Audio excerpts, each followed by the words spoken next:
साथियों,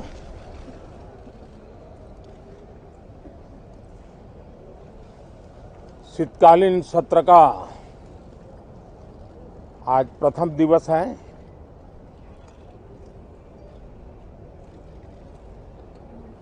ये सत्र महत्वपूर्ण इसलिए है क्योंकि 15 अगस्त के पहले हम मिले थे। 15 अगस्त को आजादी के 75 वर्ष पूर्ण हुए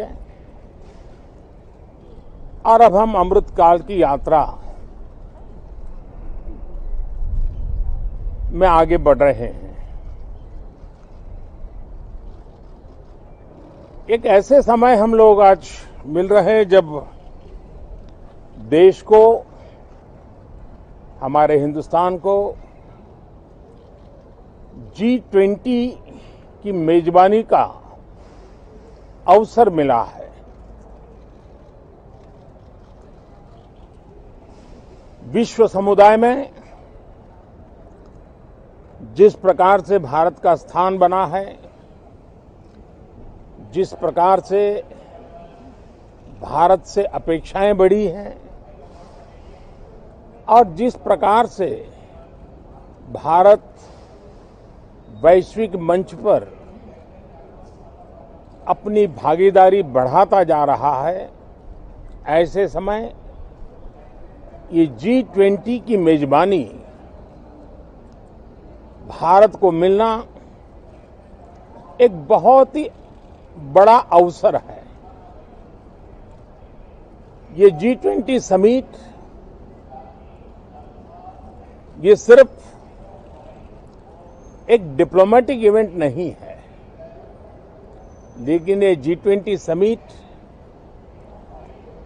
एक समग्र रूप से में भारत के सामर्थ्य को विश्व के सामने प्रस्तुत करने का अवसर है।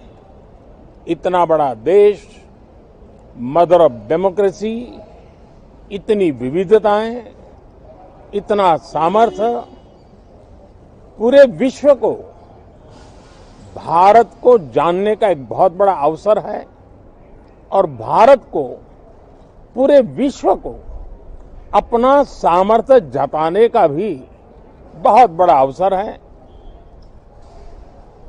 पिछले दिनों मेरी सभी दल के अध्यक्षों से बहुत ही सानुकूल वातावरण में चर्चा हुई है। सदन में भी इसका प्रतिबिंब जरूर नजर आएगा। सदन से भी वही स्वर उठेगा जो भारत के सामर्थ्य को दुनिया में प्रस्तुत करने के लिए काम आएगा। इस सत्र में देश को विकास की नई ऊंचाइयों पर ले जाने के लिए वर्तमान वैश्विक परिस्थितियों में भारत को आगे बढ़ाने के नए नए अवसर, उन सबको ध्यान में रख करके कई महत्वपूर्ण निर्णय इस सत्र में करने का प्रयास होगा। मुझे विश्वास है कि सभी राजनीतिक दल चर्चा को और मूल्य वृद्धि करेंगे, अपने विचारों से निर्णयों को नई ताकत देंगे, दिशा को और स्पष्ट रूप से उजागर करने में मदद करेंगे।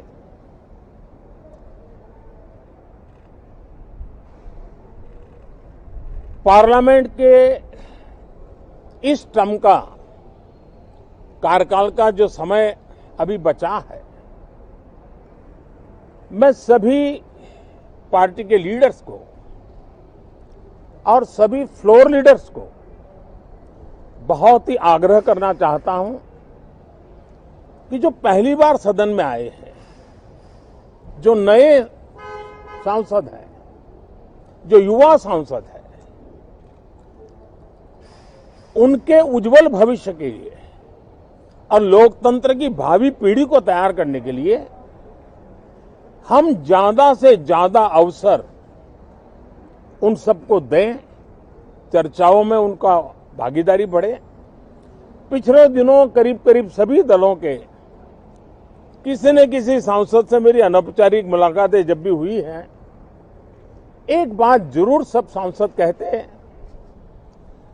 कि सदन में हो हल्ला और फिर सदन स्थगित हो जाता है, उससे हम सांसदों का नुकसान बहुत होता है। युवा सांसदों का कहना है कि सत्र न चलने के कारण, चर्चा न होने के कारण हम जो यहां सीखना चाहते हैं, हम जो समझना चाहते हैं, क्योंकि ये लोकतंत्र की बहुत बड़ी विश्वविद्यालय है, हम उससे अछूत रह जाते हैं, हमें वो सौभाग्य नहीं मिल रहा है और इसलिए सदन का चलना बहुत जरूरी है। ये सभी दल के युवा सांसदों का खास तौर पर स्वर निकलता है। मैं समझता हूं कि और विपक्ष के जो सांसद है उनका भी ये कहना है कि डिबेट में हमें बोलने का अवसर नहीं मिलता है, उसके कारण सदन स्थगित हो जाता है, उसके कारण हो हल्ला होता है, उसके कारण हमें बहुत नुकसान होता है। मैं समझता हूं कि सभी फ्लोर लीडर, सभी पार्टी लीडर्स हमारे इन सांसदों की वेदना को समझेंगे, उनके विकास के लिए, देश के विकास में उनके सामर्थ्य को जोड़ने के लिए, उनका जो उत्साह है, उमंग है, उनका जो तजुर्बा है, उन सब का लाभ देश को मिले, निर्णयों में मिले, निर्णय प्रक्रियाओं में मिले। ये लोकतंत्र के लिए बहुत आवश्यक है। मैं बहुत ही आग्रह के साथ सभी दलों से, सभी सांसदों से इस सत्र को और अधिक प्रोडक्टिव बनाने की दिशा में सामूहिक प्रयास हो। इस सत्र में एक और भी सौभाग्य है कि आज पहली बार हमारे उपराष्ट्रपति जी राज्यसभा के सभापति के रूप में अपना कार्यकाल प्रारंभ करेंगे। उनका ये पहला सत्र होगा और पहला दिन होगा। जिस प्रकार से हमारे राष्ट्रपति द्रौपदी मुर्मू जी ने भारत की महान विरासत, हमारी आदिवासी परंपराओं के साथ देश को गौरव बढ़ाने में बहुत बड़ी भूमिका निभाई है, उसी प्रकार से एक किसान पुत्र उपराष्ट्रपति पद और आज राज्यसभा के सभापति के रूप में देश के गौरव को बढ़ाएंगे, सांसदों को प्रेरित करेंगे, प्रोत्साहित करेंगे। उनको भी मेरी तरफ से मैं अनेक अनेक शुभकामनाएं देता हूं। बहुत बहुत धन्यवाद साथियों। नमस्कार।